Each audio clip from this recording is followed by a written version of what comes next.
Bonjour, comme tous les vendredis, l'actualité des noms de domaine.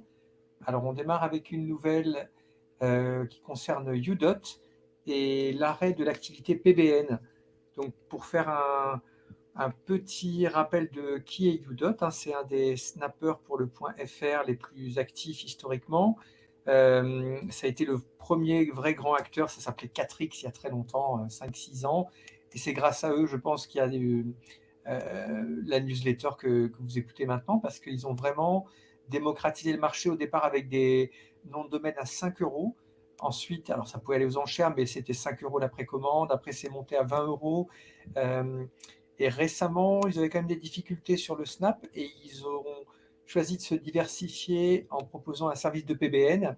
Euh, alors qu'il n'y a pas eu, il était lancé très récemment, hein, il n'a pas eu un grand succès, en tout cas de la part des professionnels du SEO, des domaineurs, etc. Les prix n'étaient pas bons, les domaines non plus, problème technique. Et donc ça a été arrêté très vite. Donc je ne sais pas, on n'a pas beaucoup de nouvelles, d'habitude ils communiquent, là il n'y a rien sur Twitter, j'ai essayé d'avoir des infos, euh, Bégonia n'a pas pu me renseigner tellement plus que les infos qui étaient données.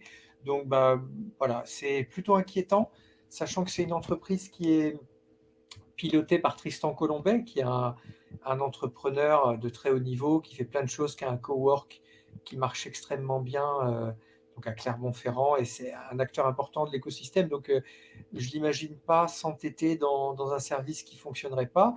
Et du coup, j'espère qu'il n'y aura pas de, voilà, qu'il n'y aura pas d'arrêt d'activité, ou s'il y a un arrêt d'activité, eh ben, que le personnel qui est super chez Udot passe dans d'autres filiale de ce que fait Tristan Colombet. Bon, alors là, je m'engage, hein, parce qu'il n'y a absolument rien qui est annoncé, il n'y a pas de fermeture, mais c'est quand même bizarre. En tout cas, le pressentiment n'est pas super.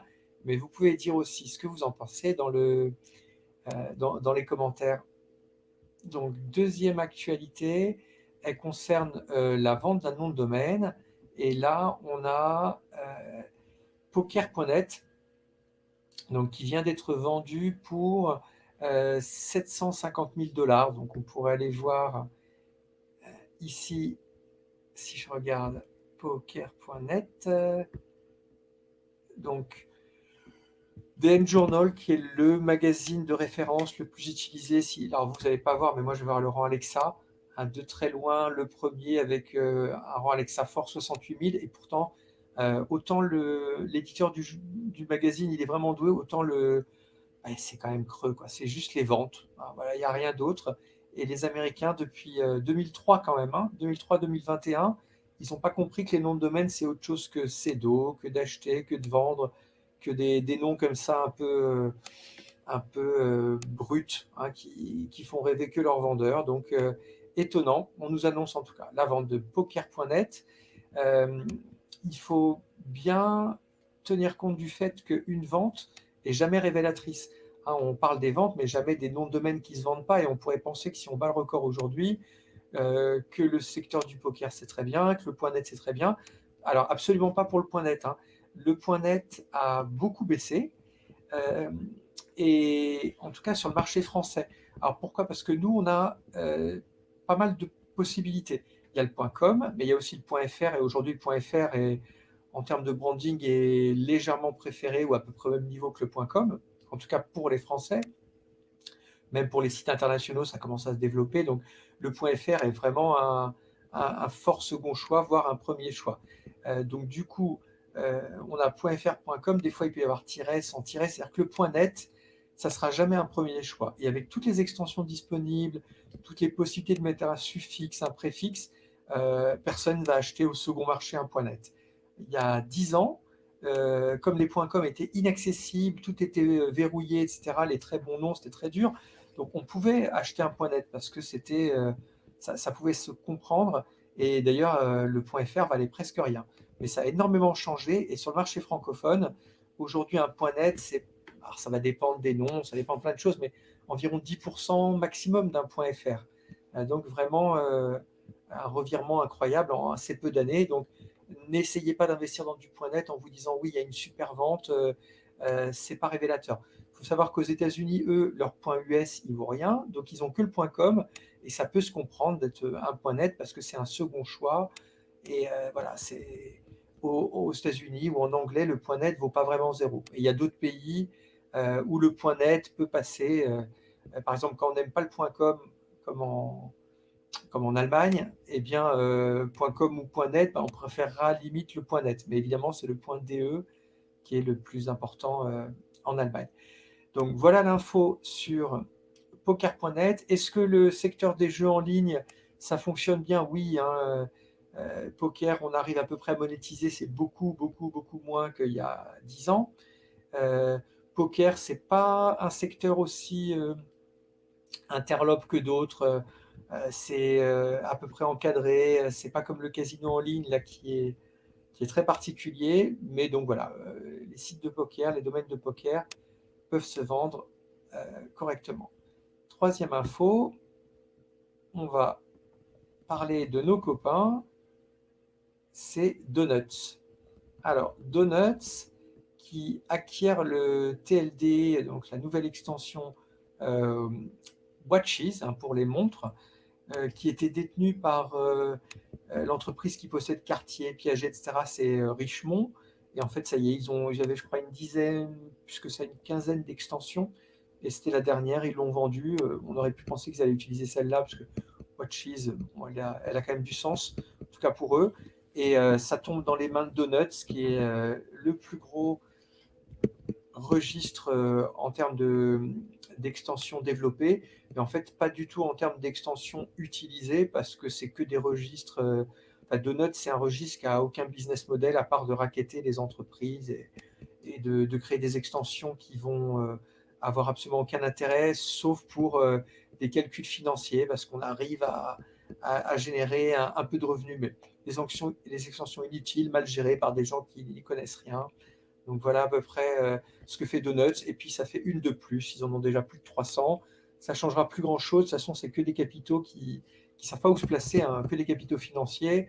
Et bah voilà, ça fait une opportunité pour eux. Et ils savent que le back-office, ils l'ont déjà, l'expérience, les contacts avec les registrars, tout ça, c'est prêt. Donc rajouter une nouvelle extension, ça ne leur pose pas de soucis. Et sans doute que même si ça sera un bid comme toutes les autres, voilà, ils vont récupérer les sommes investies.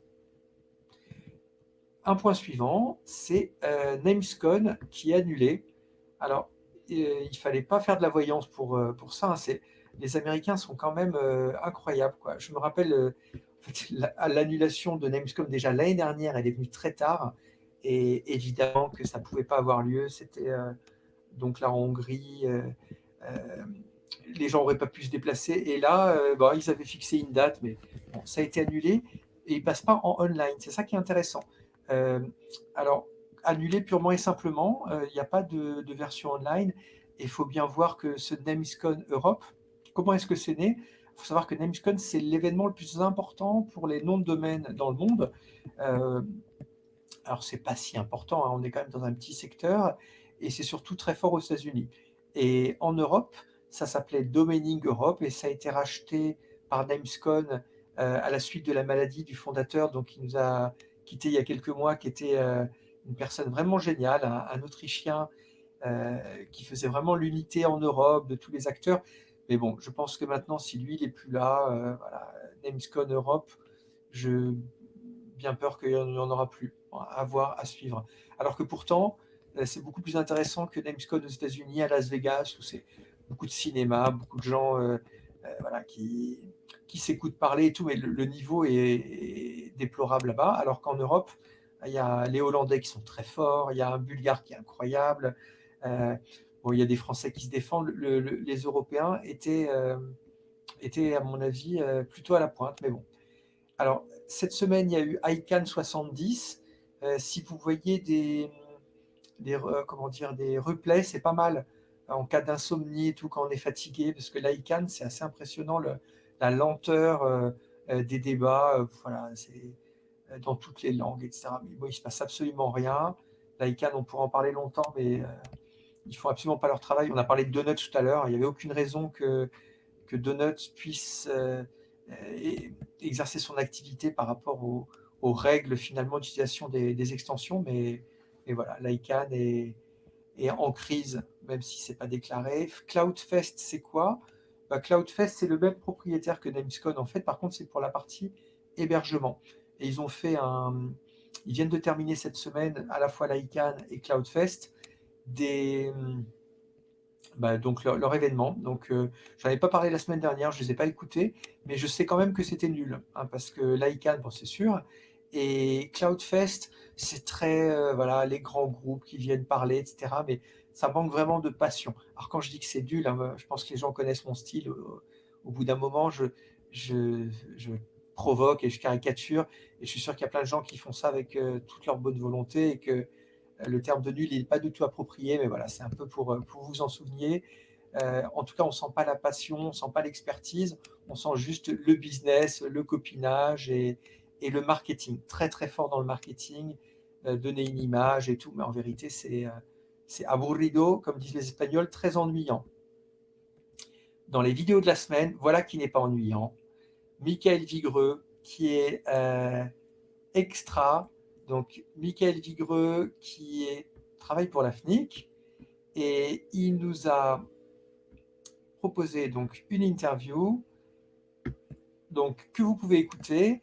Alors, au sujet de plusieurs choses, donc le point .fr, son évolution, les autres extensions comme le point .bzh, les domaines expirés parce que lui adore donner des infos et bon, les référenceurs sont intéressés par ça. Donc, je vous recommande vraiment d'écouter ça si vous voulez savoir qu'est-ce qui se passe du côté de FRrush, quelle est la position de la FNIC sur les domaines expirés. Il a également une émission à la télé, c'est vraiment très chouette sur BFM. Alors, si vous êtes comme moi allergique à BFM, vous pouvez le voir sur connectetaboîte.fr et c'est très sympa. Hein, lui, il est dans l'épisode 2 notamment, puisque pour l'instant, il y a 1 et 2 qui ont été publiés. Et voilà, c'est intéressant, ça passe à BFM, à RMC, et c'est chouette que les noms de domaine, le web, soient finalement sur les grands médias comme ça. Donc, Michael Vigreux, je vous recommande d'écouter son interview qui dure à peu près 30 minutes et qu'on a fait en live. Et ce sera le cas maintenant dans les interviews qui vont venir. Donc, point suivant, c'est pas moi qui l'ai faite, mais c'est encore mieux. L'interview avec Jérôme Pasquelin de Gaël Mansec. Alors là, on a vraiment deux gagnants, hein, parce que Jérôme Pasquelin, c'est aussi un SEO, mais qui s'intéresse beaucoup au nom de domaine, qui est très curieux, très doué, très bosseur, etc.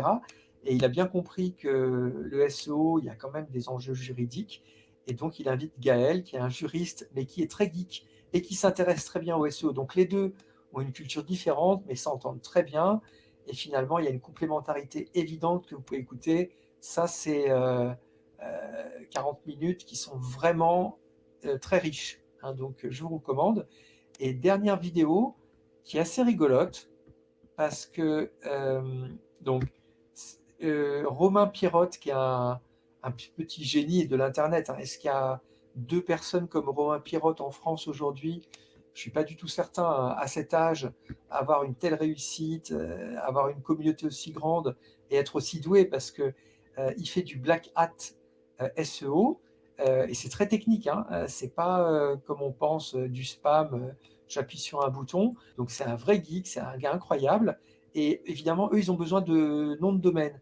Alors, ils font pas les plus beaux usages avec, mais tant qu'on manipule Google et qu'on ne trompe pas les gens, moi, ça me pose pas de souci. Et puis, j'adore voilà, le mindset, ce garçon, et puis toute la communauté d'ailleurs, qui est très chouette. Donc, il me pose des questions, c'est très détendu, et c'est amusant de voir qu'aujourd'hui, eh bien, c'était pas que sur le SEO, c'était sur le domaining. Et on s'est rendu compte qu'il y a un intérêt qui a beaucoup grandi. Là, si vous voyez, 524 vues, et c'était juste il y a 2 jours. Est-ce qu'on aurait imaginé ça il y a 5 ans? Ah non, pas du tout. Donc aujourd'hui, bah, le domaining, ça commence aussi grâce à Udot, dont on a parlé, je pense. Ça commence à devenir une activité qu'on peut imaginer, voilà, où on interroge les gens plutôt que de les juger, parce qu'on a quand même été sous le feu des critiques pendant très longtemps. Aujourd'hui, c'est moins le cas. Et cette interview s'est très bien passée. Et voilà, je vous recommande de l'écouter, même si celle de Gaël Mansec et Jérôme Pasquelin, évidemment, c'est d'un haut niveau incomparable, et de même pour celle avec Mickaël Vigreux. Donc toujours dans l'actu, les noms de domaine disponibles, eh bien, vous savez, c'est toutes les 2 semaines, ça prend beaucoup de temps. Donc il faudra attendre vendredi prochain, mais là j'ai une super liste, et je vous recommande de les enregistrer, même si vous voulez faire un peu de domaining, et c'est mieux si vous avez un projet. Comme ça, au moins, les 6 euros que vous allez dépenser, ils sont bien utilisés. Mais le marché est quand même en train de progresser. Donc, s'il y en a qui ont envie de s'essayer à cette activité, voilà, c'est très addictif. Je ne sais pas voilà, bon, à vous de voir, mais je vous mettrai une liste la semaine prochaine. Avant-dernière info, à lire, à voir, vous avez le centre en fait, qui réunit les registres des CCTLD, c'est-à-dire des extensions nationales en Europe, qui a fait un rapport sur le secteur des noms de domaine. Vous pouvez le voir. Euh, alors, pareil, hein, je vais caricaturer. Moi, je les ai lus pendant longtemps. En fait, c'est vraiment nul, hein. C'est-à-dire que euh, le gros problème de ces infos-là, le prix moyen, etc., c'est qu'on ne sent pas la passion. Et c'est qu'en plus, il y a vraiment un manque de recul. C'est vraiment très institutionnel. Et puis, je sais pas, en France, par exemple, on a Loïc Damilaville de la FNIC qui va donner des infos, mais les chiffres, il les fait vivre. Il les commente, il donne de l'avis, etc. Là, on a l'impression qu'ils veulent se débarrasser, quoi. Donc, ça, bon, à vous de voir. Je critique un peu, mais je trouve ça pas terrible. En tout cas, c'est mieux d'avoir les infos que rien. Mais pratiquement chaque phrase, on pourrait la reprendre. Ça, pour moi, ça manque de perspective et de passion. Revenons à l'actu. Alors, l'actu, bah, elle se termine, et donc j'aurais terminé mon actu par une très triste nouvelle. Donc, il y a une avocate en droit de l'Internet qui était une des pionnières de Lille, donc qui a forcément travaillé avec OVH, qui s'appelle Blandine Boitevin du cabinet Juris Expert, qui est venue intervenir au NDD Camp, qui a fait une super intervention il y a quelques années, qui était une vraie spécialisée dans le domaine et qui nous a quittés. Donc voilà, c'est une bien triste nouvelle avec laquelle on clôt cette actualité. Donc je vous remercie, et puis je vous dis à vendredi prochain, euh, et peut-être comment dire, en live, je vais essayer de motiver les collègues pour faire quelque chose d'un peu plus vivant, et pourquoi pas un live à 4 ou 5 et tout. Alors ça mettra un peu de temps, mais voilà, ça serait un des objectifs à venir. Merci et à bientôt.